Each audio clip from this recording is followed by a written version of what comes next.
जय जय श्री राधे, जय जय श्री श्याम। वैशाख मास की शुक्ल पक्ष की एकादशी को मोहिनी एकादशी कहते हैं, जिसकी कथा श्री कृष्ण भगवान ने युधिष्ठिर को इस प्रकार सुनाई। इसके व्रत और अनुष्ठान से मानव सांसारिक दुखों से छूटकर सीधा स्वर्ग को चला जाता है। इसकी कथा है, एक समय में चंद्र नाम का राजा पुरावती नगरी में था। उसी नगरी में धनपाल नामक धर्मात्मा और भगवान का भक्त वैश्य भी रहता था। उसके 5 पुत्र थे। सबसे छोटा बेटा पापी और दुराचारी होने के कारण उसके पिता ने उसे घर से निकाल दिया था। वह चोरी और बुरे कामों में फंसने के कारण राजा के सामने लाया गया। राजा ने उसे शारीरिक दंड देकर घनघोर जंगल में छोड़ दिया। वहाँ वह भूख और प्यास से व्याकुल होकर इधर उधर भटकने लगा।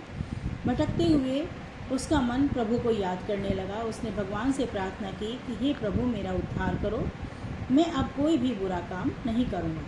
तब भगवान की कृपा से उसे कौंडे ऋषि का आश्रम दिखाई दिया। वहाँ जाकर उसने ऋषि को प्रणाम किया।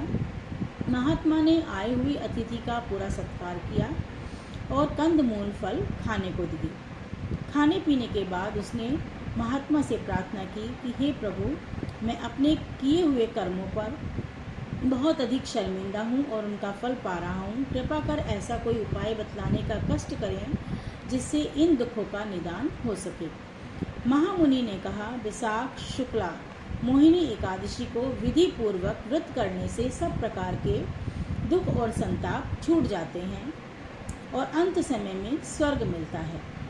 वैशाख शुक्ला एकादशी आने पर उसने विधि पूर्वक व्रत किया, जिसके प्रभाव से संसार में धन और यश को प्राप्त कर अंत में मोक्ष को प्राप्त किया। इस दिन गोमूत्र का सागर लेना चाहिए। जय जय श्री राधे, जय जय श्री श्याम।